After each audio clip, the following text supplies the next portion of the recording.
Welcome friends, चयन गढ़ की ऑनलाइन क्लास में आपका स्वागत है। कैसे आप लोग? मैं भैया कुमार आपका फिर से एक बार हार्दिक स्वागत करता हूं। दोस्तों, आप कैसे हैं इसकी चर्चा मैं इसलिए करना चाहता हूं कि कोई भी अप्रोप्रिएट बिहेवियर को फॉलो कर रहे होंगे तो बहुत अच्छा है, क्योंकि आप स्वस्थ रहेंगे। आप इस गंभीरता को, इस बीमारी की गंभीरता को समझे और घर पर रह सुरक्षित पढ़ाई का जो है ऑनलाइन क्लास का आनंद लीजिए। मैं बार बार इसलिए चर्चा करता हूं क्योंकि ये जो कोविड के कारण बहुत सारे लोगों ने अपना उनको अपनी जान गंवानी पड़ी, तो इसके लिए मैं चिंतित रहता हूँ कि जो भी हमारे स्टूडेंट्स हैं, एस्पिरेंट्स हैं, वो कम से कम स्वस्थ रहे, क्योंकि स्वास्थ्य अगर स्वस्थ नहीं रहेंगे तो फिर बिना स्वस्थ हुए और भी किसी चीज़ की कल्पना नहीं की जा सकती। भौतिक जीवन में स्वस्थ रहना बहुत ही ज़्यादा जरूरी है। दोस्तों, ये चयन गट का ऑनलाइन प्लेटफॉर्म है और हम अभी यूट्यूब पर आपको ये बता दें कि अभी तक जिन स्टूडेंट्सों ने, जो नए हैं या पुराने भी हैं, जिन्होंने भी चयन गाइस को सब्सक्राइब नहीं किया है, यूट्यूब पर जाइएगा, चयन गाइस टाइप कीजिएगा। आप चैनल का रेस को सबसे पहले आप सब्सक्राइब कर लीजिएगा, साथ ही साथ आप बेल आइकन जरूर दबाइएगा ताकि आपको नोटिफिकेशन मिलता रहे। पर्सनलाइज मोड पर कर लीजिएगा ताकि कोई भी नोटिस अगर हम देते हैं तो आप तक पहले पहुंचेगी। कभी कभी सुविधा अनुसार आप अगर कोई क्लास स्किप करते हैं तो आप अपने कन्वीनियंट के अनुसार आप प्लेलिस्ट में जाके वीडियो को देख सकते हैं। यहाँ पर बहुत सारे क्लास जो है, कक्षा जो है चलाई जा रही है, पैरेलल बहुत सारे क्लास और भी लॉन्च होने वाले हैं। इसकी सूचना तभी मिलेगी जब आपने नोटिफिकेशन ऑन रखा होगा, बेल आइकन आपने दबाया होगा, तभी आपको नोटिफिकेशन के माध्यम से पता चलेगा और टाइम एट ए टाइम वो आप देख पाएंगे। क्योंकि अगर आपको नोटिफिकेशन नहीं मिला तो आप प्रेजेंट नहीं हो पाएंगे, बाद में देखेंगे लाइव क्लास का सेशन का आप आनंद नहीं ले पाएंगे। इसलिए मैं बोल रहा हूँ कि यह काम आप जरूर कर लीजिएगा। अभी हम लोग एनसीईआरटी डिजिटल फॉर्म में पढ़ रहे हैं और हमने अभी तक क्लास 6 और क्लास 7 को कवर कर लिया है। क्लास 8 का अध्याय 6 हमने अभी हम कर रहे हैं। क्लास 6 का पार्ट 1 मैंने बना दिया है। जिन लोगों ने अभी तक नहीं देखा है, जिन अभ्यर्थियों ने या जिन नए स्टूडेंट्स ने, जो भी अगर अब क्लास 6 का पार्ट 1 नहीं देखे हैं, तो वो चयनगढ़ आईएएस में जाइएगा। उसमें आप प्लेलिस्ट सेक्शन में एनसीईआरटी का एक सेक्शन बना हुआ है, उसमें जाइएगा प्लेलिस्ट में, और वहाँ जाके चैप्टर 6 का पार्ट 1 वीडियो आप देख लेना। क्योंकि अगर आप उसको देखेंगे नहीं तो पार्ट 2 आपको समझ में नहीं आने वाला। फिर भी मैं एक ओवरव्यू में कर देता हूँ, लेकिन मैं आशा करता हूँ, मैं उम्मीद करता हूँ कि आप उस पार्ट 1 को जरूर देखे होंगे। अगर आपने नहीं देखा है तो आप जरूर ये काम याद से कर लीजिएगा। साथ रही बात, बहुत स्टूडेंट्स जो है वो बहुत परेशान रहते हैं कि हमने पिछले जो क्लास 6 क्लास 7 को कवर नहीं किया। तो करिए ना, आपको मना आपको तो नहीं किया गया है। आप समय निकालिए, आप अभी क्लास जो कर रहे हैं उसको आप ज्वाइन जरूर कीजिए। बाद में आप समय निकाल के, जो भी आपके पास समय हो, आप शेड्यूल अपना बना लीजिए कि 1-2 घंटा के बाद आप 1-2 घंटा के लिए आप कर सकते हैं। 2 घंटा आप टाइम बनाइए कि एनसीईआरटी सेक्शन हमको करना है।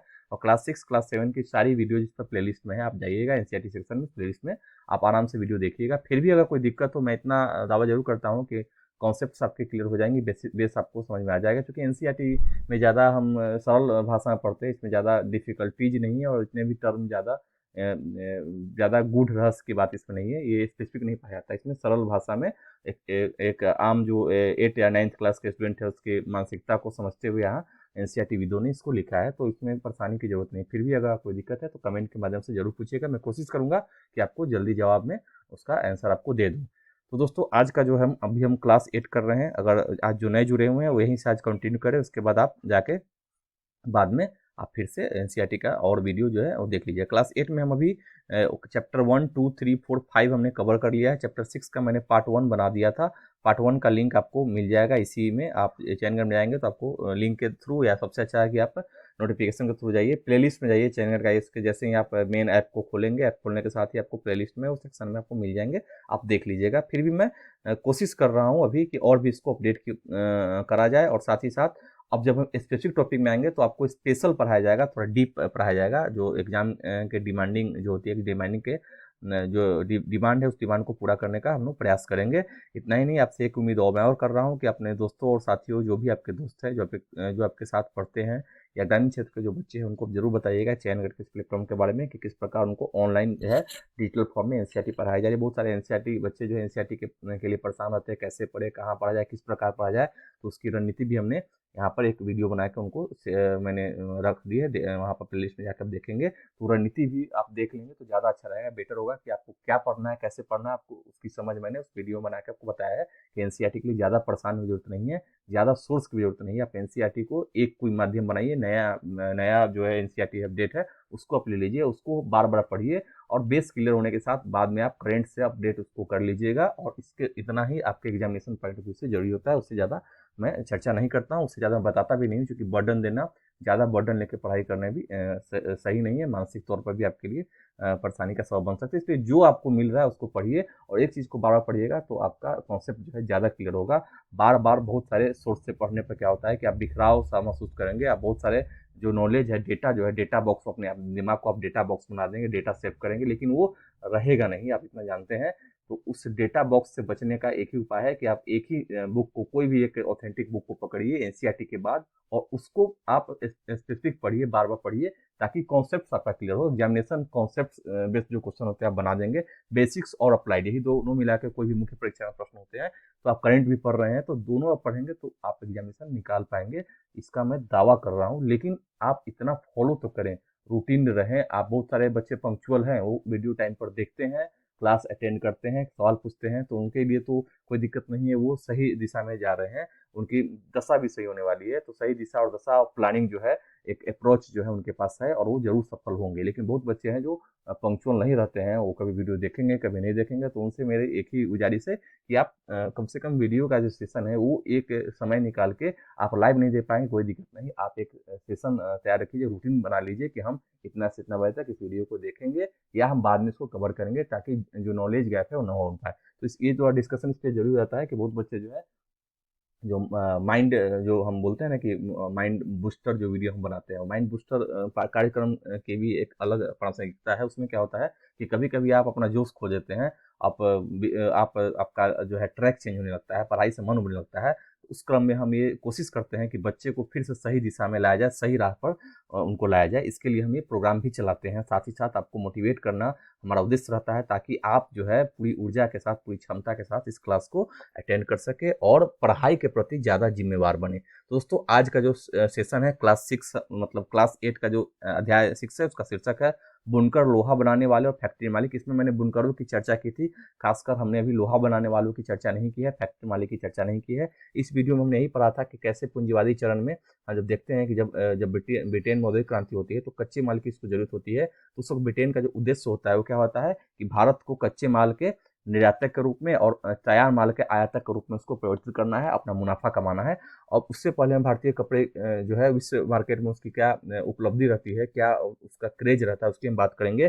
किस प्रकार यहाँ जो भारत में जो उत्पादन हो रहे थे कपड़े, यहाँ के जो बुनकर है रेशमी कपड़े बनाते थे, सूती वस्त्र बनाते थे, तरह तरह की तकनीक थी यहाँ पर, स्थानीय तकनीक, उसको वो बुनकर लोग क्या करते थे, बैठ के बहुत अच्छा से चित्रकारी के साथ उसको, उस पैटर्न को बनाते थे। और विदेश में, खासकर यूरोपियन मार्केट में उसकी पकड़ बहुत अच्छी थी। वहाँ के इतना सोचिए, इतना ज़्यादा ये प्रासंगिक रहा था विदेश में, इतना ये ज़्यादा वहाँ पर आप बोलेंगे कि इतना प्रसिद्ध है, प्रचलित है कि ब्रिटेन की रानी भी यहाँ के बुनकरों द्वारा बनाए कपड़ों को पहनती है। और जब रानी उस परिधान में उसको शामिल करती है तो वहाँ के जनता पर तो उसका प्रभाव पड़ने ही वाला है। बहुत सारे जो जो धनाढ़ वर्ग है, जो विलासितापूर्ण जीवन जीते हैं, वही भारतीय कपड़ों की डिमांड करते हैं। और यही कारण है कि भारतीय कपड़ा जो है विदेश में अपना दबदबा बनाए हुए हैं। तो अब देखेंगे जब छापाखाना मशीन का आविष्कार होगा, स्पिनिंग जेनी तकनीक आ जाएगी, वास्प इंजन का आविष्कार हो जाएगा, तकले चलाने के लिए वास्प इंजन से बहुत सारे एक साथ, बहुत सारे जैसे चरखे जो है एक आदमी दो आदमी के साथ चलाया जा रहा है, जैसे तकलियों का या वास्प इंजन के द्वारा स्पिनिंग जेनी की तरह बहुत सारे जो है चरखे एक साथ चलाए जाने लगेंगे, और जो है प्रोडक्शन जो है वो औद्योगिक तौर पर होने लगेगा। तो कहीं ना कहीं भारतीय मार्केट पर जो है विदेशी कपड़ों का प्रभाव बढ़ जाएगा, वो जल्दी तैयार होता है, और उसमें जो है तकनीक के माध्यम से उसको तैयार किया जाता है। हाँ, गुणवत्ता में भारतीय कपड़ा जो है अभी भी बेजोड़ रहेगा, लेकिन उसकी उत्पादकता बढ़ जाएगी, क्योंकि एक समय में अगर ये 2 कपड़ा बनाएंगे तब तक वो 2000 मशीन जो है प्रिंट कर देगी, कपड़ा छाप देगी। और एक तरह आप भी जानिए कि औपनिवेशिक जो शक्तियां हैं, खासकर ब्रिटेन जो है, ब्रिटेन के व्यापारी जो है वो चाहते हैं कि भारतीय जो है पारंपरिक जो उद्योग धंधा है उसका विनाश कर दिया जाए। वो क्या करेंगे, यहाँ कच्चे माल जो है बहुत ज़्यादा गुमास्तों के जरिए उस पर अपना प्रभाव जमा लेंगे, मार्केट जो कच्चा माल है उसको ज़्यादा महंगा बेचने लगेंगे। ब्रिटेन में क्या करेंगे, उस पर आयात शुल्क ज़्यादा बढ़ा देंगे, चुंगी ज़्यादा बढ़ा देंगे, जिसके कारण भारतीय कपड़ा जो है कहीं ना कहीं ब्रिटेन के मार्केट से अपने आप को नहीं, वो बर्दाश्त नहीं कर पाएगी, क्योंकि वो प्रतियोगिता में नहीं रह पाएगी, उनकी मोनोपोली खत्म हो जाएगी। अब ब्रिटेन कपड़ा जो है, ब्रिटिश लोग जो है वो भारत में अपने कपड़े को भारतीय लोगों पर, जहाँ पर स्थानीय परिधान था उसको वो खत्म करके अपने परिधान को लाएंगे, ताकि उनका सामग्री बिके और वो जो है अपनी डिमांड को पूरा कर सके। यहाँ मैंने पेंटिंग दिखाया था, पटोला बुनाई तकनीक बताई थी कि यहाँ पर पटोला बुनाई सूरत, अहमदाबाद, पाटन, तो गुजरात में क्षेत्र पश्चिमी भारत है, उन क्षेत्र में आप देख रहे हैं। खासकर इंडोनेशिया में इस बुनाई का भारी बाजार था और यहाँ स्थानीय बुनाई परंपरा हिस्सा बन गई थी। लोग घर पे ही बुनाई करते थे। और यहाँ देखेंगे दक्षिण पश्चिम एशिया जो है या मध्य एशिया है, यहाँ देखेंगे यहाँ इंडोनेशिया के जो क्षेत्र हैं, यहाँ म्यांमार है, इन क्षेत्रों में खासकर इसकी डिमांड बहुत ज़्यादा थी और यहाँ पर ये कपड़े बनाए जाते थे। तो इनका भी एक अलग इतिहास रहा है, समृद्ध इतिहास रहा है। बाद में ये सभी जो है एक तरह से अंग्रेजों के आने के बाद औपनिवेशिक जो लालसा है, औपनिवेशिक जो लालच है, उसके कारण इनका पतन हो जाता है। इसकी चर्चा भी हम करेंगे। इतिहास के बारे में मैंने भी जाना था कि पश्चिम बाजार में भारतीय कपड़े की लोकप्रियता क्या है, इसके बारे में जानिए कि ऑर्डर देकर उनको बनाना पड़ता था, ऑर्डर देना पड़ता था गुमास्तों के जरिए, वो पेशगी देते थे, पेशगी रकम अदा करते थे, तब इनको थान जो है कपड़ा वहाँ पहुँचता था। फिर वहाँ पर यूरोप मार्केट में वो 4 गुना 5 गुना 10 गुना जो भी उनकी सहूलियत थी उस रेट पर उसको बेचते थे। तो भी जानिए, एक बही खाता की मैंने जानकारी दी थी कि यहाँ पर ऑर्डर देने के लिए इतनी इतनी सामग्रियों की चर्चा है। इस चर्चा पार्ट 1 में मैंने बनाया है वीडियो में, उसमें आप देख लीजिएगा। मैंने बताया था कि किस प्रकार स्थानीय भाषा में जो भी कपड़े थे उनका नाम जो है ब्रिटेन में जाके वो इंग्लिश में उसको परिवर्तन कर दिया था। जैसे यहाँ पर जो छीट शब्द जो छीट जो होता है, छीटदार कपड़े होते थे, उसको सिंटेज कहा जाने लगा था। और भी अब जानेंगे कि मैंने भी बताया था कि मोसूल में, खासकर जो यहाँ पर इराक का मोसूल है, वहाँ पर भी व्यापारिक केंद्र था। भारत के बहुत सारे कपड़े वहाँ पर बेचे जाते थे, वहाँ पर उनका इस्तेमाल होता था। तो वहाँ भी स्थानीय टर्म जो है उसको वहाँ पर प्रयोग किया जाने लगा। आगे आप फिर देखेंगे कि यहाँ पर खस्सा या बंडाना जिसको कहते थे, वहाँ इंग्लिश शब्द जाके वहाँ पर और भी कुछ बदल जाएंगे। तो कारण ये भी है कि वहाँ पर बांधना, जो भारतीय शब्द बांधना था, उसको बंडाना इंग्लिश में परिवर्तित होकर वो बोला जाने लगेगा। तो आप ये देखेंगे कि भारतीय जो भी कपड़े जो है, इनकी बुनाई का तकनीक है या स्थानीय नाम है, वो ब्रिटेन में जाकर ब्रिटिश रंग ले लेता है, ब्रिटिश भाषा में उसको बोला जाने लगता है। लेकिन ये हम जान पाएंगे कि उसका जो मूल वर्ड है, रूट वर्ड है, भारतीय भाषा से भी है। तो एक बहुत बड़ी ये उपलब्धि है। फिर यहाँ देखिए एक और, यहाँ पर मछलीपट्टनम आंध्र प्रदेश में बारीक कपड़े पर छपाई छीट तकनीक के बारे में बनाया गया है। और ये छीट का ईरान और यूरोप को निर्यात होने वाले छीट का बढ़िया उदाहरण है। आप ये भी जानेंगे, मैंने आपको ये बताया था कि सबसे पहले ईरान और अरब के जो लोग थे भारत से व्यापार करके, और ये जो है यूरोप में यहाँ के मतलब बिचौलिया काम करते थे, ये व्यापारी के रूप में भारतीय सामग्री खरीदते थे और विदेश में जाके यूरोपीय देश में बेच के मुनाफा कमाते थे। तो इन लोगों ने ही भारतीय कपड़ा से परिचय कराया था यूरोप वासियों का, और यूरोप वासियों को इतना पसंद आया कि वो सोचने लगे क्यों ना हम यहाँ मार्केट पर अब खुद हम व्यापार करें, ताकि उनको मुनाफा भी हो और दूसरा वो भारतीय बाजार में अपने आप को ये संलग्न कर सके। यहाँ पर मैंने फिगर ये भी दिखाया था। यहाँ पर आपको ये भी बताना है, आपको ये भी जानना है कि यहाँ भारत में जो भी बुनकर श्रेणी है, भारत में जो भी बुनकर है, तो भारतीय बुनकर जो है वो हाथ से ही इसको बनाते हैं। मतलब भारतीय बुनकर जो है अपने कला को उकेरते हैं कपड़ों के माध्यम से, कपड़े को उकेरते हैं। और इनकी कलाकृति जो है, छपाई की तकनीक जो है, तरह तरह के जो हम पेंटिंग में देखते हैं, जो वस्तु जो भी विषय वस्तु शामिल किया जाता है वो स्थानीय परिवेश का होता है। एक तो पर्यावरण संबंधित चीज़ें लिखी जाती है।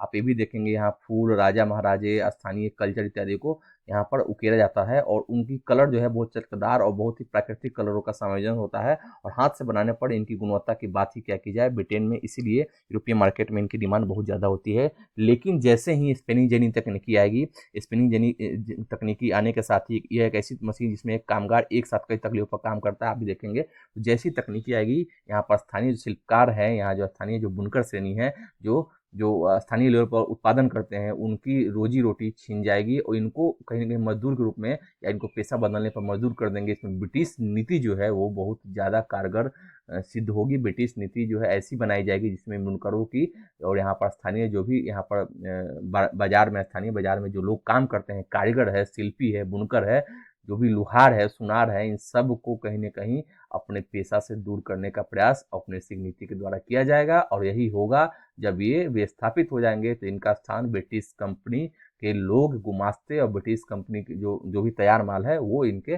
मार्केट में बिकने लगेगा। तो ये आप चर्चा हम यहाँ पर कर चुके हैं। फिर एक कानून बनाएंगे।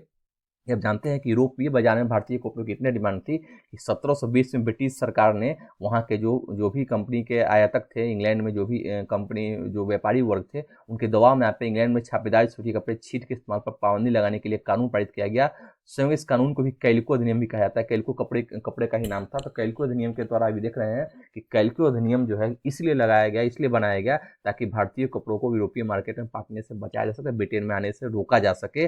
कैल्को अधिनियम इसमें जानिए कि भारतीय बाजारों की भारतीय जो बाजार है, स्थानीय बाजार में जो सामग्री बनती है, उसकी यूरोपीय बाजार में इतना डिमांड होने का कारण क्या था? इनकी गुणवत्ता अच्छी थी, इनकी इनकी शैली जो तो बहुत अच्छी थी। ये जो रंग का प्रयोग करते थे वो बहुत ही चटकदार और बहुत ही सुनहरे रंग कपड़े होते हैं। कभी कभी तो आपको ही बताया जाएगा कि सोने के धागे से भी ये क्या करते हैं, कपड़े बुनते हैं। तो इनकी डिमांड इसलिए है। तो भारतीय बाजार को जब तक विनाश नहीं कर दिया जाता है यहाँ यूरोपीय कंपनी द्वारा, यूरोपीय व्यापारियों द्वारा, तब तक उस चैन की सांस नहीं लेंगे, क्योंकि उनका जो है मार्केट तभी चलेगा जब भारतीय बाजारों को वो नष्ट कर देंगे, अपने को स्थापित करेंगे।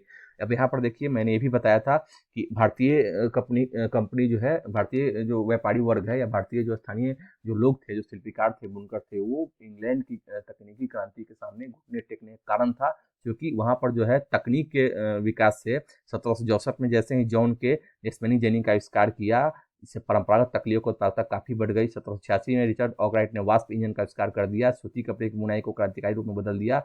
अब बहुत सारा कपड़ा बेहद कम कीमत पर तैयार किया जाने लगा। तो जब कम कीमत में वही कपड़े मिलेंगे, जैसे एक कपड़े का दाम अगर, एक हाइपोथेटिकल एग्जांपल ले रहा हूँ, 10 रुपये है, लेकिन जो ब्रिटिश जो कारखाने में तैयार हो रहा है उसका एक 10 रुपये में वो 3 कपड़े दे रहे हैं, तो कौन आप पसंद करेंगे? क्योंकि कभी भी उपभोक्ता जो होता है वो आसान और अच्छे चीज़ों की ओर भागता है। तो बहुत सारे बच्चे जो उपभोक्ता है वो सीन गुड्स की तरफ उनका रुझान बहुत कम होता है, क्योंकि वो सिर्फ अपनी जीविका के लिए खरीदते हैं। तो वो लोग भी क्या करेंगे, वही उन्हीं सामग्री को प्रश्रय देंगे, उन्हीं को वो चुनेंगे जिनको जो उनके उनके पॉकेट में आए, उनके बजट में है। तो अपने बजट के अनुसार वो क्या करेंगे, यूरोपीय बाजार के जो भी यूरोपीय कंपनी द्वारा बनाई गई जो सामग्री है या वस्त्र है उनको खरीदने लगेंगे, और भारतीय बाजार में ही भारतीय वस्त्र बुनकर जो है उनका जो बनने वाला जो भी वस्त्र है वो अपने आप खत्म हो जाएगा, क्योंकि बिकेगी नहीं तो वो क्यों बनाएंगे। तो ये सब हमने पढ़ा था पिछले क्लास में। एक यहाँ पर दृश्य भी दिखाया था कि किस प्रकार समुद्र के किनारे ही क्या करते थे, वो कंपनी जो अपना गोडाउन बनाता था, अपने रहने के लिए किले बनाते थे। और ये केंद्र की भी मैंने चर्चा की थी कि किन किन क्षेत्रों में उत्पादन होता था। आप देखेंगे कि सिल्क, छिंटर, ये सब का जो केंद्र है वो पश्चिम भारत, दक्षिण भारत, यहाँ पर देखेंगे मध्य भारत इत्यादि कुछ राज्यों में है। तत्कालिक राज्य आप जानते हैं, चूंकि आपने पॉलिटिकल मैप जरूर पढ़ा होगा, तो इसलिए मैं बताता हूँ। एक कहानी मैंने बताया था बुनाई केंद्र का कि किस प्रकार वहाँ बुनाई होता था। अब बुनकर कौन थे इसकी भी हमने चर्चा कर दी थी। अब हम एक बात करेंगे, अब हम यहाँ से पार्ट 2 जो वीडियो है यहाँ से हम शुरू करने वाले हैं। इसमें भारतीय कपड़े का पतन क्यों होता है इसकी हम चर्चा करने वाले हैं। थोड़ा इससे पहले एक वर्ड के बारे में जान लीजिए, क्योंकि बीच में औरंग वर्ड आने वाला है, इससे पहले इसकी चर्चा हम कर लेते हैं। फारसी भाषा में गोदाम को औरंग कहा जाता है। वहाँ बिक्री से पहले चीज़ों को जमा करके रखा जाता है। वर्कशॉप के लिए भी इस्तेमाल होता है। औरंग का मत सीधे हुआ, फारसी भाषा में औरंग बोलते हैं, इंग्लिश में गोडाउन बोलते हैं या गोदाम बोलते हैं हिंदी में, आप जानते हैं। अब देखिए, ब्रिटेन में जैसे ही सूती कपड़ा उद्योग के विकास से भारतीय कपड़ा उत्पादकों पर कई तरह के असर पड़े। पहला, अब भारतीय कपड़े को यूरोप और अमेरिका के बाजारों में ब्रिटिश उद्योग में बने कपड़ों से मुकाबला करना पड़ता था। पहले प्रतियोगिता नहीं थी, लेकिन अब प्रतियोगिता शुरू हो गई। दूसरा वह ये है, भारत से इंग्लैंड को कपड़े का निर्यात मुश्किल होता जा रहा था। कारण क्या है कि ब्रिटिश सरकार ने भारत से आने वाले कपड़ों पर भारी सीमा शुल्क थोप दिए थे। देखिए, ब्रिटिश सरकार जो है कहीं ना कहीं अपने मार्केट को प्रिजर्व करने के लिए, बचाने के लिए भारतीय कपड़ों पर ज़्यादा से ज़्यादा सीमा शुल्क लगाती है, ताकि वहाँ यूरोपीय मार्केट में इसकी कीमत ज़्यादा बढ़ जाए और ये मार्केट से खुद ब खुद चला जाए। इंग्लैंड में बने सूती कपड़े ने 19वीं सदी की शुरुआत तक भारतीय कपड़े को अफ्रीका, अमेरिका और यूरोप के परंपरा बाजार से बाहर कर दिया था। अपने कारण इससे पहले आप 2 कारण यहाँ देख चुके हैं, उसको ध्यान कर लीजिएगा। इसकी वजह से हमारे यहाँ के हजारों बुनकर बेरोजगार हो गए। सबसे बुरी मार बंगाल के बुनकरों पर पड़ी, क्योंकि स्थानीय ये जो बंगाल के बुनकर थे उनका पेशा जो हर घर में वो बुनकर से नहीं था, और ये बहुत ही अपने ऊर्जा को लगाकर ये दिन भर काम करते थे। दिन भर ये काम करते थे। इनसे जुड़े हुए बहुत सारे और भी उत्पादक थे, और भी लोग थे जो इसी काम में जुड़े रहते थे, और इनका जो मार्केट है ध्वस्त कर दिया गया ब्रिटिश लोगों द्वारा, ब्रिटिश कंपनी द्वारा। ब्रिटिश और यूरोपीय कंपनी में भारतीय माल खरीदने बंद कर दिया। उनके एजेंटों ने तयशुदा आपूर्ति के लिए बुनकरों को पेशगी देना बंद कर दिया। जब पेशगी नहीं मिलेगा तो तैयार क्यों करेंगे, और तैयार करेंगे तो मार्केट में जब बिकेगा ही नहीं तो बर्बाद हो जाएंगे, उनका पूंजी भी बर्बाद हो जाएगा। परेशान बुनकरों ने मदद के लिए बार बार सरकार से गुहार लगाई। यहाँ हम भूखे मर जाएंगे की चर्चा में की थी। किस प्रकार यहाँ पर व्यापार बोर्ड से वो बार बार निवेदन कर रहे हैं कि कृपया हमें जो है औरंग खत्म कर दिया गया। हमारी बदनसीबी है कि औरंग भी है, गोडाउन भी खत्म कर दिया गया, पेश की रकम भी हमसे नहीं मांगी जा रही है। अब हम बेरोजगार हो रहे हैं, हम भूखे मर रहे हैं, तो हमारे लिए कुछ किया जाए। लेकिन अंग्रेजों ने इनकी भी नहीं सुनी। ठीक है, फिर इसके बाद ये जो है एक लेटर है। यहाँ पर मैंने लेटर में इकट्ठा बताया था, एक महिला का कहानी बताई थी कि 3 बच्ची थी और तीनों को कम से कम बुनकर के पेशा से अपना के तीनों के अच्छे घर में शादी की थी। बाद में वो खाने को मोहताज हो गई, इसलिए इसकी चर्चा भी हमने कर दी थी। अब सूती कपड़ा मिलों का उदय, यहाँ से हम फिर से अब ध्यान देने वाले। मैंने आपको यही बताया कि अभी हमने जो भी पढ़ा, जो पिछले वीडियो में पढ़ा था उसका मैंने ओवरव्यू किया था और आपको बताने का प्रयास किया। जब उस वीडियो में देखेंगे तो आपको वहाँ विस्तार से आपको मिल जाएंगे, तो इसलिए परेशान मत होइएगा। पार्ट 2 में हम यहाँ से शुरू कर रहे हैं। सूती कपड़ा मिलों का उदय, इसके बारे में जानेंगे।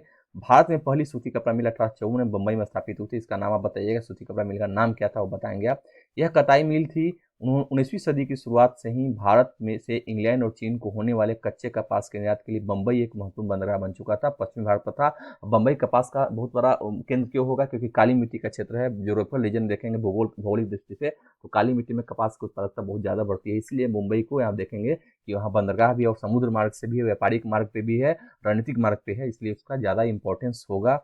बम्बई पश्चिम भारत की काली मिट्टी वाली उस विशाल पट्टी से काफ़ी निकट था। मैंने चर्चा की, यहाँ भी आप देखिए जहाँ कपास की खेती की जाती थी, जब वह सूती कपड़ा मिलों की स्थापना हुई तो उन्हें कच्चा माल आसानी से मिलेगा, स्थानीय रूप में ही वहाँ उपलब्ध है, वहाँ पर ज़्यादा परिवहन के भी कॉस्ट नहीं लगेंगे, लेबर भी मिल जाएंगे और कपास जो है सीधे डायरेक्ट मिल में पहुँचेगी और तैयारी तैयारी वहाँ पर कपड़े तैयार होना शुरू हो जाएंगे, कताई शुरू हो जाएगी। कताई करती हुई कुछ महिलाएं हैं। चित्र देखिए, एक कपास कारखाने में काम करती मजदूर महिलाएं। सन 1900 के लगभग राजा दीनदयाल द्वारा लिया गया एक चित्र है। कताई विभाग में ज़्यादातर मजदूर महिलाएं होती थी, जबकि बुनकर विभाग में ज़्यादातर पुरुष महिलाएं होकर कि महिलाएं बैठ के कताई करती थी और बुनकर जो थे कपास को तैयार करना, कपास की खेती करना, उसको धोना और गोडाउन तक पहुंचाना, यहाँ कारखाना तक पहुंचाना उनका काम था।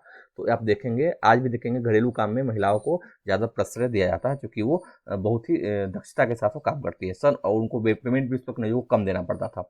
सन 1900 तक आते आते बम्बई में 84 कपड़ा मिलें चालू हो चुकी थी। उनमें से बहुत सारी मिलें पारसी और गुजराती व्यवसायियों ने खोली थी, क्योंकि धनाढ़ वर्ग में थे और ये शुरू से ही कपड़ा वस्त्र व्यापार में ये रुचि रखते थे। आज भी देखेंगे मुंबई, कोलकाता और ये जो क्षेत्र है यहाँ आज भी देखेंगे वस्त्र उद्योग आज भी मौजूद है। कहीं ना कहीं पारंपरिक रूप से जो उनकी प्राचीनता है या उन्का जो क्षेत्र है वो आज भी कहीं ना कहीं किसी रूप में काबिज है। चीन के साथ व्यापार के जरिए काफ़ी पैसा कमा चुके थे, चीन के साथ व्यापार करते थे और चीनी व्यापार में इन्होंने बहुत लाभ कमाया था। चीनी मतलब चीन के साथ व्यापार में बहुत लाभ कमाया था इन्होंने और उस पैसे को उन्होंने इन्वेस्ट कर दिया उद्योग धंधा के विकास में। इस दौरान दूसरे शहर में भी ऐसे कई कारखाने खोले गए। अहमदाबाद में पहला कारखाना 1861 में खुला। अगले ही साल संयुक्त प्रांत, मतलब अभी हम उत्तर प्रदेश को संयुक्त प्रांत बोल रहे हैं, स्थित कानपुर में भी एक कारखाना खुल गया। सूती कपड़ा मिलों की बढ़ती संख्या के कारण मजदूरों की मांग भी बढ़ने लगी। हजारों गरीब काश्तकार, दस्तकार और खेतिहर कामगार कारखानों में काम करने के लिए शहरों की तरफ जाने लगे। जब भी कोई उद्योग धंधा का विकास होगा तो स्थानीय जो लोग हैं, जो उपलब्ध है, यानी 24/7 उपलब्ध है, मतलब कृषि के समय में ही, जिसको हम जानते हैं कि जो बेरोजगारी का जो आप ये भी जानते हैं, आपने पढ़ा होगा सीमांत बेरोजगारी की, आपने बात जब पढ़ेंगे ज्योग्राफी में तब उसको समझ पाएंगे।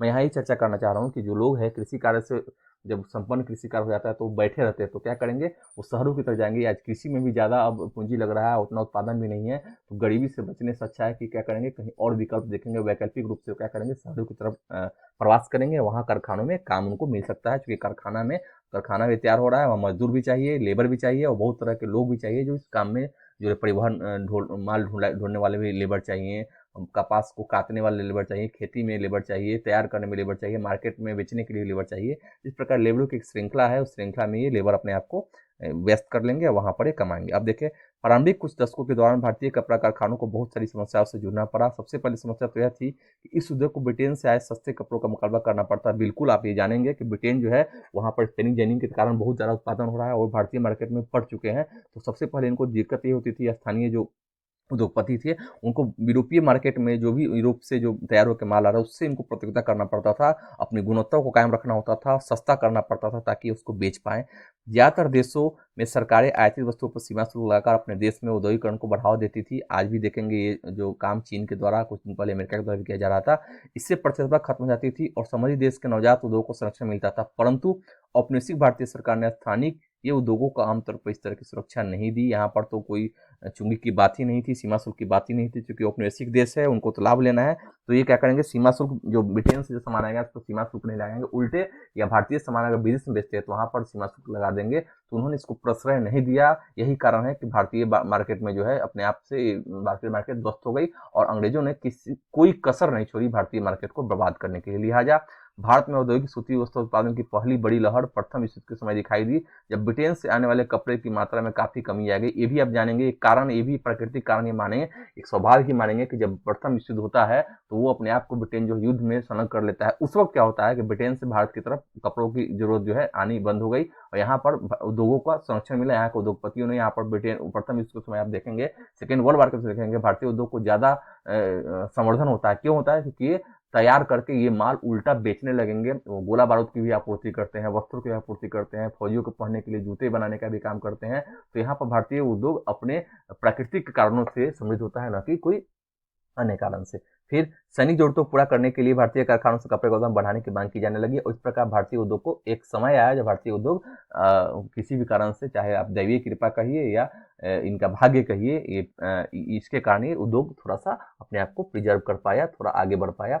टीपू सुल्तान की तलवार और वुड स्टील की बात करेंगे। स्टील जो है क्यों ज्यादा इंपॉर्टेंट है, तो इसकी बात हम करेंगे, इसका उत्पादन कैसे होता था। भारतीय इस्पात और लौह धातु कला की कहानी हम टीपू सुल्तान के मशहूर किस्से शुरू करते हैं।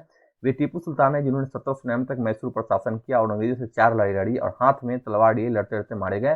टीपू की स्वीकार तलवारें आज भी इंग्लैंड के संग्रहालय की बहुमूल्य संपत्ति है। क्यों नहीं यहाँ भारत सरकार इसको लाती है पता नहीं, लेकिन क्या आप जानते हैं कि टीपू की तलवार इतनी खास क्यों थी। दरअसल इस तलवार की धार इतनी सख्त और पैनी थी, मतलब बहुत तेज थी, कि वह दुश्मन के लौह कवच को भी आसानी से चीर सकती थी। सोचिए, इसमें स्टील जिसका प्रयोग किया था उसका कारण था गुणवत्तापूर्ण स्टील होगा।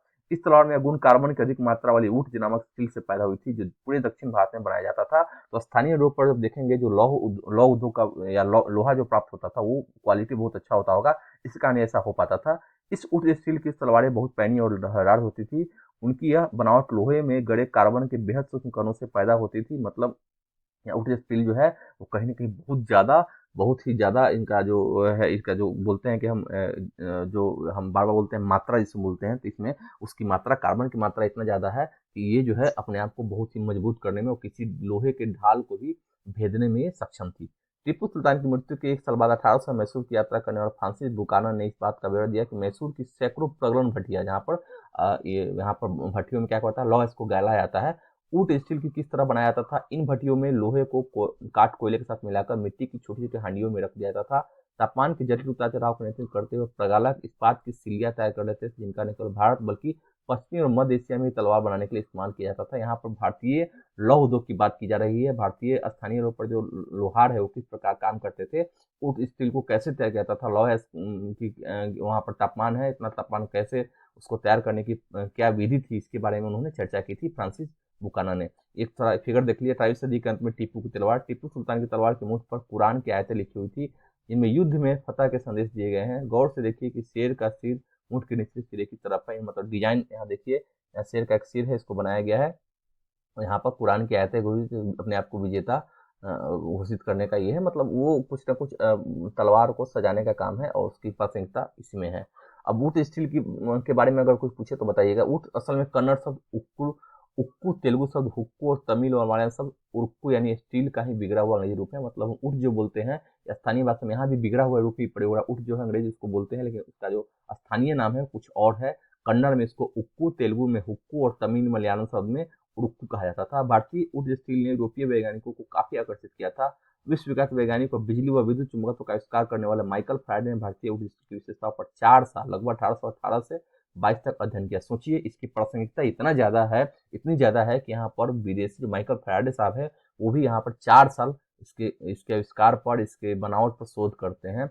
परंतु दक्षिण भारत में इतनी प्रचलित ऊर्ज स्टील निर्माण प्रक्रिया 19वीं सदी के मध्य तक आते आते पूरी तरह लुप्त हो चुकी थी। कारण बताइए, आपको बताना है। जब भी कोई पूछे तो अपने इसी कारण आप जरूर ध्यान रखिएगा। क्या बता सकते हैं ऐसा क्यों हुआ होगा। भारत पर अंग्रेजों की जीत के साथ यहाँ का तलवार और हथियार उद्योग समाप्त हो गया। तो युद्ध होना ही नहीं है, पहले युद्ध होता था, युद्ध होते रहते थे तो बनाए जाते थे, अब युद्ध की जरूरत ही नहीं है। भारतीय कारीगर द्वारा बनाए गए लोहे और इस्पात का स्थान इंग्लैंड से आए लोहे और इस्पात में ले लिया। वहाँ ऑलरेडी टायर जो है फैक्ट्री में उत्पादन हो रहा है, लोहा प्रगलन की विधि वहाँ ज्यादा है और वहाँ पर डायरेक्ट तैयार आप देखेंगे रेलवे का जब विकास होता है तो रेलवे में पटरी को वहाँ से सीधे बना के वो यहाँ लाते हैं। यहाँ पर उन्होंने कारखाना नहीं लगाया, ये बहुत बड़ी विडम्बता थी हमारे साथ। गांवों की उजरी भट्टिया की बात करेंगे। यहाँ बुट स्टील उत्पादन के लिए लोहे के परिशोधन की बेहद परिष्कृत तकनीक जरूरी थी, परंतु भारत में 19वीं सदी के अंत तक लोहे का प्रगलन एक समान गतिविधि थी। खासतौर से बिहार और मध्य भारत के हर एक जिले में ऐसे प्रगालक कारगर थे जो लोहा बनाने के लिए लोहा इसके स्थानीय भंडारों को जमा करते थे। आज भी आप जाइएगा झारखंड क्षेत्र में, हजारीबाग कोडरमा इन क्षेत्रों में, तो आज भी देखेंगे जो पारंपरिक आदिवासी लोग हैं कहीं ना कहीं इसका प्रयोग करते हैं। आज भी मूर्ति सांचा में तरह तरह के दैवीय मूर्ति को बनाते हैं, हिंदू धर्म की मूर्ति को बनाते हैं, तो वो आज भी उस पेशे में है, क्योंकि वहाँ पर कोयला की उपलब्धता है, लौह की उपलब्धता है और पगलन की विधि उनको पता है, तो वो बनाते हैं। इसी लोहे से कारखानों में दैनिक इस्तेमाल के औजार और साधन बनाए जाते थे। ज्यादातर भट्टियां मिट्टी और धूप में सुखाई गई ईंटों से बनी होती थी। प्रगलन का काम पुरुष करते थे, जबकि महिलाएं धोकनी चलाती। धोकनी मतलब हवा फेंकने का यंत्र। क्यों महिलाएं चलाएंगी, क्योंकि महिला इसमें दक्ष है। महिला को थोड़ा सरल काम दिया जाता था, क्योंकि स्टील बनाना या लोहा बनाना बहुत ही मुश्किल काम था और ये पुरुषों के पुरुष जो है उसमें ज़्यादा दक्ष होते थे, इसलिए महिलाओं को यहाँ पर ये दिया था। अब इसमें महिलावादी जो लोग होंगे वो बोलेंगे कि महिलाओं को आप कम आंक रहे हैं, ऐसी कुछ बात नहीं है। वहाँ आप देखेंगे महिलाएं जो है वो सिर्फ सहायक रूप में पहले भी प्राचीन समय में काम करती है और सहायक रूप में साथ तो देती है कम से कम, ठीक है। वे कोयले को लगातार दहकाने के लिए हवा हवा चलाने के लिए जो हवा मिलेगा उसको, एक फिगर देखिए, यहाँ फैक्ट्री मालिक बुनकर जो है, यहाँ लोहा बनाने वाले फैक्ट्री मालिक जो है कहीं ना कहीं प्रज्वलन की विधि द्वारा, यहाँ देखिए धोखली चला के इसको लोहा को गर्म किया जा रहा है सांचा में और इस प्रकार इसका उपयोग किया जाता था। यहाँ पे एक और देखिए, यहाँ लोहा बनाने का है, मध्य भारत का एक गाँव जहाँ लौह प्रगढ़ के अगड़िया समुदाय जो है लोहार की एक समुदाय है, लोहा बनाने का काम करती है। अंग्रेज से कई समुदाय लोहा बनाने में माहिर थे। 19वीं सदी के आखिरी में बार बार पड़े अकाल की वजह से भारत के सूखे इलाके पूरी तरह तबाह हो चुके थे। मध्य भारत में बहुत सारे अगड़िया कारीगरों ने काम बंद कर दिया, गांव छोड़ दिया और रोजी क्लास में दूसरे इलाके में चले गए। उन्हें बहुत सारे लोगों ने दोबारा कभी भट्टियां नहीं चलाई। कारण है कि जब भोजन आजीविका के साधन जो रोजी रोजी रोटी उनकी नहीं चल पाएगी, रोटी कपड़ा मकान नहीं बना पाएंगे, तो फिर वो काम क्यों करेंगे, तो उनका विस्थापन होता था। अब यह देखिए, कोयला को लगातार दहकाने के लिए हवा फेंकते थे। कौन फेंकते थे? तो हवा फेंकने के काम कौन करता था? ये जो धोकनी मैंने बताया था कि उससे वो हवा फेंका जाता था। 19वीं सदी के अंत तक आते आते लोहे के प्रगलन का हुनर खत्म होने लगा था। ज्यादातर गांवों में भट्टियां ठंडी पड़ चुकी थी और लोहे का उत्पादन गिरता जा रहा था। ऐसा क्यों हुआ? ये सब जब भी औपनिवेशिक नीति के बारे में पूछे, जब भी पूछे कि भारत में किसी भी इसका जो है पतन के क्या कारण थे, तो आप ब्रिटिश औपनिवेशिक नीति को जरूर लिखिएगा, उसके आर्थिक प्रभाव को जरूर लिखिएगा, सामाजिक प्रभाव को जरूर लिखिएगा। इससे आपकी राइटिंग जो है अच्छी होगी, आपको अच्छे मार्क्स मिलेंगे। इसकी एक वजह तो वह नए वन कानून थे जिसके बारे में अध्याय 4 में पढ़ चुके थे। मैं बताया था कि वन कानून के अंतर्गत क्या किए थे, कुछ क्षेत्र को संरक्षित घोषित कर दिए थे अंग्रेजों ने, क्योंकि उनको लकड़ी चाहिए थी। इमारती लकड़ी भी वहां से लेते थे, रेलवे बनाने के लिए भी लकड़ी वहां से उत्पादन करते थे। उन्होंने क्या किया, वन कानून के तहत उन क्षेत्रों में लगा दिया रोक। दूसरा, कुछ ऐसे क्षेत्र भी थे जहां पर वो लकड़ी चुन सकते थे, प्रकृति को तोड़ सकते थे, वन नहीं काट सकते थे, उनको जला नहीं सकते थे। बाद में अंग्रेजों ने 1 ग्राम की संकल्पना की और इसलिए की कि उनको लेबर की जरूरत थी, तो बोलते थे तभी आपको रहने देंगे जब आप लेबर ग्रुप में काम करेंगे। आप अगर क्लास 4 नहीं देखे होंगे, अध्याय 4, तो आप जरूर अध्याय 4 देख लीजिएगा, क्लास 8 की, क्योंकि उसमें मैंने वो पढ़ाया था। जब उपनिवेशी सरकार ने आरक्षित वनों में लोगों के प्रवेश पर पाबंदी लगा दी, तो लोहा बनाने वालों को कोयले के लिए भला लकड़ी कहाँ से मिलती और लॉ इसको भी वो कहाँ से ला सकते थे। वन कानूनों को करते हुए अक्सर चोरी छिपी जंगलों में जाकर लकड़ी इकट्ठा कर लाते थे, परंतु लंबे समय तक केवल इसी तरह अपना कार्रवाई जारी नहीं कर सकते थे, क्योंकि आपको दैनिक जीवन में चुप छोड़ी कभी कभी मिले कभी नहीं मिले, कभी पकड़ा जाए, फाइन लग जाए, इसलिए काम नहीं हो सकता था। लिहाजा बहुत सारे कारीगरों ने यह पेशा छोड़ दिया और आजीविका के दूसरे साधन ढूंढने लगे। ये देखिए, ये भी विडंबना ही है कि इनको अपना पेशा छोड़ना पड़ता है सिर्फ ब्रिटिश नीति के कारण। कुछ क्षेत्रों में सरकार ने जंगलों में आवाजाही की अनुमति दे दी थी, लेकिन प्रगालकों को अपने प्रत्येक भट्टी के लिए वन विभाग को बहुत भारी कर चुकाने पड़ते थे, जिससे उनकी आय गिर जाती थी। अब मान लीजिए कि एक भट्टी जलाएंगे, उसमें मान लीजिए 20 रुपए का हाइपोथेटिकल मैं एग्जाम्पल लेता हूँ, 20 रुपए खर्च होता है और इनको 25 रुपए टैक्स देना पड़ जाए, तो ये कहाँ से देंगे, इसलिए ये काम ही छोड़ देंगे। 19वीं सदी के आखिर तक ब्रिटेन से लोहे और इस्पात का आयात भी होने लगा था, जो कि पूंजीवादी चरण में देखेंगे कि वहां पर उद्योग धंधों का विकास है ब्रिटेन में, वहां से तैयार माल सीधे भारत में ला रहे हैं। भारतीय लोहार भी घरेलू बर्तन व औजार आदि बनाने के लिए आयातित लोहे का इस्तेमाल करने लगे थे। इसकी वजह से स्थानीय प्रगालकों द्वारा बनाए जा रहे लोहे की मांग कम होने लगी। कारण है कि लोहे की डिमांड इसलिए कम होने लगी कि यहाँ स्थानीय बाजार में लोहा इसकी क्या जरूरत थी, ऑलरेडी ब्रिटिश से जो आयात होते थे लोहे उसको इस्तेमाल करते थे। 20वीं सदी के शुरुआत तक लोहा और इस्पात बनाने वाले कारीगरों के सामने एक नई चुनौती आ खड़ी हुई थी, उसकी चर्चा हम बाद में करेंगे। अब चुनौती क्या थी इसकी चर्चा कीजिए कि चुनौती के बारे में पूछा जाता था। यहाँ देखिए, भारत में लोहा और इस्पात कारखानों का उदय साल 1904 की बात है। अब चुनौती क्या क्या है, तो पहला आप लिख लीजिएगा कि एक तो वन कानून के कारण वो भट्टी चलाने की लकड़ी नहीं ला पा सकते थे। दूसरा, कोयला बनाने की भी लकड़ी जो लाते थे वो नहीं ला पाते थे। दूसरा और तीसरा वो क्या कारण है, लॉ इसको इकट्ठा नहीं कर पाते थे। चौथा, ब्रिटेन से जो है बहुत बड़ा जो जो भी वो जो भट्टी चलाएंगे उस पर ज़्यादा कर लगाया जाता था। तो ये सब कई कारण है जिसके कारण वहाँ स्थानीय लोहारों ने, स्थानीय भट्टी चलाने वाले लोगों ने उन पेशों को छोड़कर दूसरी पेशा को अपना लिया था, दूसरी पेशा में वो लग गए थे। अप्रैल के महीने में अमेरिकी भूवैज्ञानिक चार्ल्स वेल और जमशेदजी टाटा के सबसे बड़े बेटे दोराबजी टाटा छत्तीसगढ़ में लौह अयस्क भंडारों की खोज में करते हुए घूम रहे थे। वे भारत के एक आधुनिक लौह इस्पात संयंत्र लाने के लिए अच्छे लौह अयस्क भंडारों की तलाश में कई महीने और काफी सारा पैसा खर्च चुके थे। जमशेदजी टाटा भारत में बड़ा लौह इस्पात कारखाना लगाने के लिए अपनी संपत्ति के बढ़ावा खर्च करने को तैयार थे, लेकिन इसके लिए पहली शर्त यह थी कि उम्दा लौह अयस्क भंडारों का पता लगा दिया जाए। आज भी टाटा जो company, Tata steel company TISCO की बात कर रहे हैं, तो उसकी शुरुआती यहाँ पर दी गई कि तब तब उन्होंने अच्छे लॉ की प्राप्ति की। लोहा में बहुत सारा क्वालिटी है, जानेंगे लोहे के बारे में, जानेंगे सीरियराइट राइट भी है। तो सॉरी, मैं तो लोहा के बारे में आप ये जानेंगे कि स्टील की बहुत सारी वेराइटी होती है। लोहा में भी एक उम्दा किस्म का लोहा होता है एक निम्न किस्म का लोहा है, एक मध्यम किस्म का लोहा है, उसमें कार्बन की मात्रा कितनी होती है उसके बारे में हम चर्चा करते हैं। जैसे कोयला में भी है कि बहुत प्रकार के कोयला होते हैं, एंथ्रासाइट भी है, बिटुमिनस भी है, लिग्नाइट भी है, पीट भी है। सबसे अच्छा एंथ्रासाइट होता है, 94% का उसमें कार्बन होता है। तो साइंस का सब्जेक्ट है, आप जरूर उसको पढ़ते होंगे। साइंस में जब हम बात करेंगे एनसीईआरटी की, उसकी चर्चा हम जरूर करेंगे। यहाँ ये जानिए कि लोहा की जो क्वालिटी है, तो लोहा की भी 3-4 प्रकार की क्वालिटी है, 3 प्रकार की खासकर। तो यहाँ पर देखेंगे लोहे की क्वालिटी, अगर बेहतर क्वालिटी है लोहे में, कार्बन की मात्रा अच्छी है, वो स्टील ज़्यादा अच्छा होगा। तो ये जमशेदजी टाटा के जो बेटे, बड़े बेटे द्वारा टाटा है, वो चाहते हैं कि ऐसा लौह इसका भंडार पता चले जहाँ वो कारखाना बना सके। एक दिन कई घंटे तक जंगल की खाक छानने के बाद, खाक छान मतलब घूमने के बाद, विल्ड और दोराबजी एक छोटे से गांव जा पहुंचे। वहां उन्होंने देखा कि कुछ स्त्री पुरुष टोकरियों में भरकर लॉ ले आ जा रहे हैं। ये अगड़िया समुदाय के लोग थे। जब उन्होंने पूछा गया कि वैस कहाँ से लाया, तो उन्होंने दूर स्थित पहाड़ी की तरफ उंगली उठा दी। विल्ड और दोराबजी घने जंगल सोते हुए काफी देर थक कर उस पहाड़ पर जा पहुंचे। पहाड़ी का अध्ययन करने के बाद विल्ड ने बताया कि उन्हें जिस चीज की तलाश थी वह मिल चुकी है। रजहारा पहाड़ियाँ दुनिया के सबसे बेहतरीन लोहा भंडारों में से एक थी। इस रजहारा पहाड़िया के बारे में जानिए। यहीं पर टिस्को की स्थापना हुई है। लेकिन यह परेशानी थी, यह सूखा इलाका था और कारखाना चलाने के लिए आसपास कहीं पानी नहीं था। लिहाजा कारखाना लगाने के लिए सही जगह के बारे में टाटा की तलाश जारी रही कि कहाँ नदी का सोर्स हो जहाँ कारखाना लगाया सके। अगड़िया समुदाय के लोगों ने ही लौह एस का एक और स्रोत ढूंढने में मदद दी, जहाँ बाद में भिलाई स्टील संयंत्र को लाया की आपूर्ति की गई। ठीक, यहाँ भिलाई स्टील संयंत्र के बारे में जानिए। रूस के सहयोग से बनाया गया था। तो ऐस की आपूर्ति की गई, मतलब अगौड़िया समुदाय जो पारंपरिक उनका पेशा था, जो टोकरी में लौह ऐस को लेके उस प्रगलन करके उससे कुछ ना कुछ बनाते थे, या मूर्ति बनाते हो, बर्तन बनाते हो, उनसे सहयोग लेकर उन्होंने ऐसा काम किया था। कुछ साल बाद स्वर्णरेखा नदी, ये बताइए कहाँ है, झारखंड में है ये।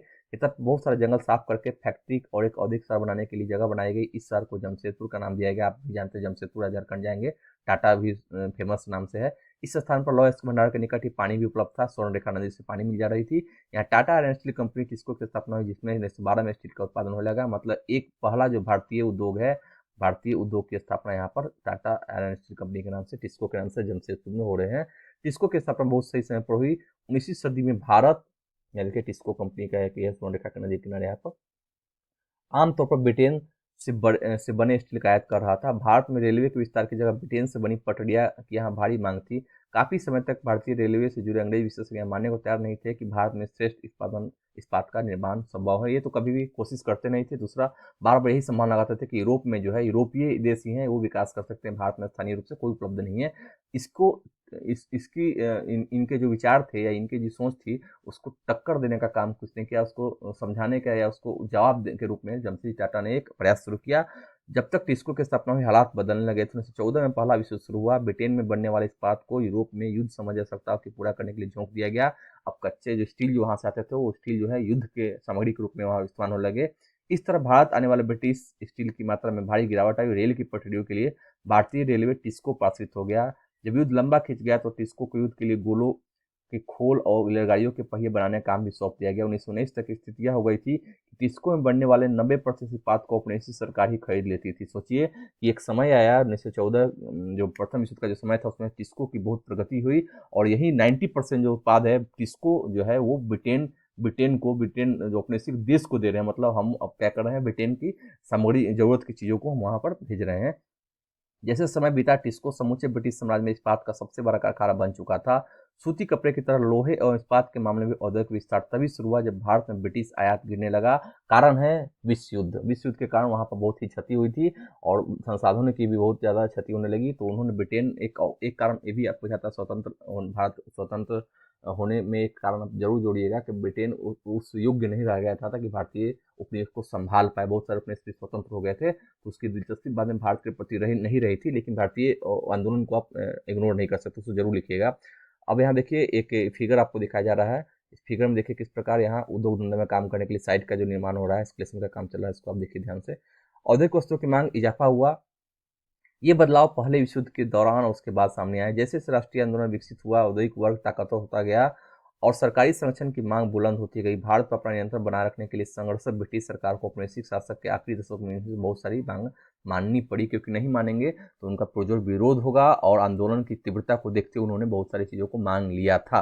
तो हम यहाँ बात कर रहे थे अभी ब्रिटेन में खासकर ब्रिटेन या टाटा स्टील टिस्को की बात कर रहे थे, किस प्रकार टिस्को ने 14वीं मतलब प्रथम विश्व युद्ध के समय टिस्को जो है अपने आप को ज़्यादा समृद्ध कर पाता है, क्योंकि वहाँ युद्ध में फंसा ब्रिटेन जो है उसको वहाँ के जो स्टील उत्पादन जो भारत में निर्यात की जाती थी वो कहीं ना कहीं बंद हो गई थी, वो युद्ध की सामग्री उनसे बनने लगी। बाद में उन्होंने भारत टिस्को को ही ऑर्डर दे दिया कि आप यहाँ के रेलवे के विकास के लिए चक्का बनाइए और रेलवे के और गोला बारूद के लिए आप खोल का काम करें।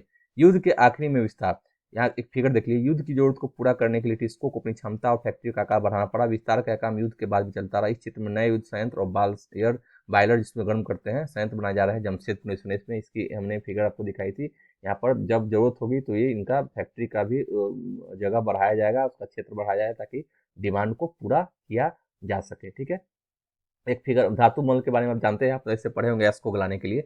धातु गलाने में पैदा होने वाला जो कचरा उसको धातु मल बोलते हैं, इसको गैंग्स बोलते हैं, उसको हटाया जाता है। यहाँ देखिए एक और चीज़ है, इसको मैंने छोड़ा था कि उद्योग का एक रिपोर्ट दिया गया है, इसको रिपोर्ट को जरूर देखिए। प्राणी विज्ञान सर्वेक्षण विभाग की एक रिपोर्ट के अनुसार एक जमाने में लोहा प्रगलन भारत का बहुत बड़ा व्यापक उद्योग था और सिंधु गंगा और ब्रह्मपुत्र के विशाल बलुआ मैदानों के अलावा शायद ही कोई ऐसा जिला था जहाँ धातु मल न दिखाई देता हो। यहाँ के आदिम लोग प्रगल्भों को ऐसे भंडारों में ऐश हासिल करने में कोई परेशानी नहीं होती थी जिन पर कई रुपये लौह विशेषज्ञ एक एक पल के लिए विचार करना भी उचित नहीं समझेगा। कहने का अर्थ है कि आप देखेंगे जो नदी क्षेत्र है वहाँ पर तो नहीं, लेकिन जो पहाड़ी इलाका है खासकर यहाँ झरिया झारखंड का क्षेत्र देखेंगे, उड़ीसा का क्षेत्र देखेंगे, छत्तीसगढ़ का क्षेत्र देखेंगे, यहाँ पर देखेंगे छोटानागपुर पठार का जो रीजन है, इन क्षेत्रों में जो अयस्क की उपलब्धता बहुत है, सिर्फ लौह अयस्क की नहीं, बहुत सारे उपलब्धि अयस्क भी यहाँ पर है। खनिज के दृष्टिकोण से बहुत ही समृद्ध क्षेत्र है। तो यहाँ पर उनकी इसलिए यहाँ पर ध्यान नहीं देंगे क्योंकि ब्रिटिश ये सोचेंगे कि यहाँ के वस्तुओं से उनको ज़्यादा इसलिए मोह भी नहीं है कि वो ब्रिटेन से जब तैयार माल मंगा रहे हैं, जो कच्चा तैयार जब वहाँ पर स्टील उत्पादन करके यहाँ भारत भेज रहे तो यहाँ पर रुचि नहीं लेंगे। लेकिन बाद में पता चला कि यहाँ उससे भी उम्दा किस्म के स्टील के जो लॉयस्क हैं वो यहाँ पर मौजूद थे, खनिज मौजूद थे और यहाँ पर इसका विकास बाद में किया जाने लगा। अंत में देखेंगे जब किस प्रकार अंत में ब्रिटेन को भारतीय उद्योगों पर निर्भर होना पड़ा। युद्ध के दौरान वो भारतीय उद्योगों पर अपने आप को निर्भर कर देता है। कारण क्या है कि युद्ध में वो बिजी है और युद्ध में उनको सामग्री जब वहाँ नहीं हो पाती है तो क्या करते हैं, भारतीय कंपनी खासकर टिस्को से, यहाँ के कंपनियों से ऑर्डर लेना शुरू करता है कि आप यहाँ पर कम से कम युद्ध की सामग्री और खासकर जो गोला बारूद है उसकी जो कवच है उसका निर्माण करके आप भेजिए। अब हम अन्यत्र की चर्चा करते हैं। अन्यत्र हम इसलिए पढ़ते हैं कि इस समय जो है अन्य देशों में क्या हो रहा था। जापान में औद्योगिकरण के शुरुआती साल के बारे में हम चर्चा करने वाले हैं। 19वीं सदी के आखिर में जापान के औद्योगिकरण का इतिहास भारत के औद्योगिकरण से बिल्कुल उल्टा दिखाई देता है। भारत में औपनिवेशिक सरकार ब्रिटिश वस्तुओं का बाजार बढ़ाना चाहती थी, इसलिए उसने भारतीय उद्योगपतियों को किसी तरह की सहायता नहीं, मतलब कोई यहाँ पर संरक्षण तो दिया ही नहीं गया। लास्ट में सब्सिडीज की बात की थी, कोई सहायता न तकनीकी सहायता दी गई न आर्थिक सहायता दी गई, कोई सहायता नहीं दिया गया। दूसरी तरफ जापान की सरकार ने अपने देश के उद्योगों को खुलकर बढ़ावा दिया, मतलब सरकार की तरफ से उनको अनुदान दिए गए ताकि उद्योग का विकास हो सके। 1868 में भारत जापान की सत्ता संभालने वाले मेजी राजवंश का मानना था कि जापान को पश्चिमी प्रभुत्व का सामना करने के लिए औद्योगिकरण के रास्ते पर चलना चाहिए। सोचिए कितना प्रगतिशील सोच है इनका। इसलिए उसने औद्योगिकरण को आगे बढ़ाने के लिए मेजी शासन के बारे में आप जानते होंगे कई महत्वपूर्ण कदम उठाए। इस क्रम में डाक सेवाओं, टेलीग्राफ, रेलवे और वाष्पाकी जलपथ का विकास किया गया। पश्चिम में नवीनतम तकनीक आयात किया गया, उसे जापान की जरूरतों के हिसाब से ढाला गया, मतलब स्थानीय जो जरूरत है उनके हिसाब से तकनीकों में परिवर्तन उन लोग कर रहे हैं। इसको आप ध्यान रखेंगे। इतना ही नहीं, जापानी पेशेवरों को प्रशिक्षित करने के लिए विदेशी विशेषज्ञ को बुलाया गया। निवेश के लिए सरकारी बैंकों से उद्योगपतियों को उदार शर्तों पर कर्ज दिए गए। सरकार ने पहले विशाल उद्योग शुरू किए, बाद में उन्हें सस्ती कीमत पर व्यापारी घरानों को बेच दिया। मतलब सरकार द्वारा खुद प्रयास किया गया उद्योग धंधों के विकास के लिए और बाद में क्या किया, उसको बेच दिया गया उद्योगपतियों के हाथ में ताकि आप उसको स्वतंत्र रूप से चलाएं। भारत में औपनिवेशिक प्रभुत्व ने औद्योगिकरण के रास्ते में बाधाएं पैदा कर दी, जबकि जापान में विदेशी कब्जे के भय की वजह से ही औद्योगिकरण को बढ़ावा मिला था। लेकिन इसका एक अर्थ यह भी था, जापान का औद्योगिक विकास शुरू से ही उसकी सैनिक जरूरतों से जुड़ा हुआ था, मतलब सैन्य जरूरतों के हिसाब से उसने किया क्योंकि उसे लड़ना था और वो पश्चिमी को टक्कर देने के लिए विकास किया। लेकिन भारत में जरूरत के हिसाब से उसको ढाला गया। तो जापान में जो प्रगति हुई उसमें सरकारी जो है खासकर वहाँ राजवंशों ने उसमें उत्सुकता दिखाई, रुचि ली और उसको बाद में उसको प्रश्रय दिया और बाद में उसको वहाँ के उद्योगपतियों से बेचा। लेकिन भारत में कोई सहायता नहीं मिले। भारत के जो भी यहाँ पर उद्योगपति है वो अपनी कीमत पर, मतलब अपने प्रयास से ही, अपने प्रयास से उन्होंने ऐसा काम किया। तो ये आप देखेंगे कि अगर भारत के बारे में ब्रिटेन बार बार ब्रिटिश कहता है कि हमने दिया, तो उसका आप खंडन कर सकते हैं कि जहाँ एक तरफ जापानी उद्योग को संरक्षण वहाँ का राजवंश दे रहा है, वहाँ के उद्योगपति दे रहे हैं, सरकार भी अनुदान दे रही है, तकनीक का विकास कर रही है, चाहे उनकी ज़रूरत जो भी रही हो, लेकिन भारत में ऐसा कुछ नहीं किया गया। यही कारण है कि उद्योग धंधा का विकास भारत में नहीं होता है। भारत में अगर किसी उद्योग धंधा का विकास हो रहा है तो स्थानीय कीमत पर स्थानीय प्रयास का नतीजा था, न कि वहाँ। तो दोस्तों आज का जो सेशन था, हमने आज क्लास 6 कंप्लीट कर लिया और क्लास 6 में हमने जो पढ़ा वो मैं पूरी तरह ये आश्वस्त हो गया हूँ कि आप समझ चुके होंगे, क्योंकि इसमें कोई कॉन्सेप्चुअल क्लैरिटी कॉन्सेप्ट में कोई दिक्कत नहीं होगी। मैं पूरे कॉन्सेप्ट को क्लियर करके ही पढ़ाता हूँ ताकि आपको इसी समय समझ में आ जाए।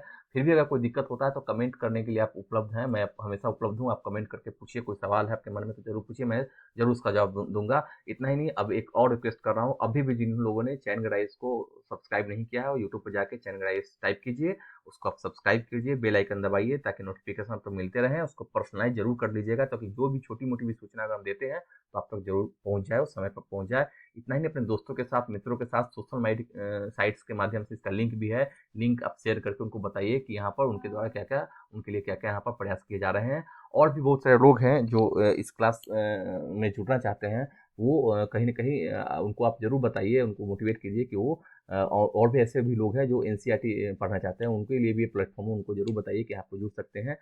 और स्वस्थ रहने की बात मैं इसलिए बता रहा हूँ कि कोविड के समय में आप ऑनलाइन क्लास जो है उसकी प्रासंगिकता बढ़ रही है, तो इसके लिए ये चैनगढ़ का प्लेटफॉर्म है बहुत ज़्यादा उपयोगी होने वाला है आपके लिए। तो आप इसके साथ बने रहें और लाइक करते रहिए, कमेंट करते रहिए, सब्सक्राइब करते रहिए और बहुत सारे लोगों को इसमें जोड़िए और इसका एक क्या बोलते हैं, हिस्सा बनिए। दोस्तों इसी के साथ ये वीडियो मैं यहाँ पर समाप्त कर रहा हूँ। अब फिर अगली क्लास में हम बात करेंगे चैप्टर 7 की, हम चर्चा करेंगे। इससे पहले जो भी चैप्टर्स है जिन्होंने आज कंप्लीट नहीं किया या आज नए जुड़ रहे हैं, वो जाके प्लेलिस्ट में जाइएगा, चैन गराइस के एनसीईआरटी सेशन में जाके पुराने वीडियोज को देख लीजिएगा। अब मैं एकदम पूरा भरोसा दिला रहा हूँ कि आप पूरी तरह समझ पाएंगे, क्योंकि बहुत ही आसान शब्दों में, बहुत ही ज़्यादा कॉन्सेप्ट के साथ मैंने आपको समझाया है। फिर भी कोई दिक्कत होगी तो मैं यहाँ उपलब्ध हूँ, आप सवाल कर सकते हैं। इसी साथ ये क्लास मैं खत्म कर रहा हूँ। बहुत बहुत धन्यवाद दोस्तों, जय हिंद।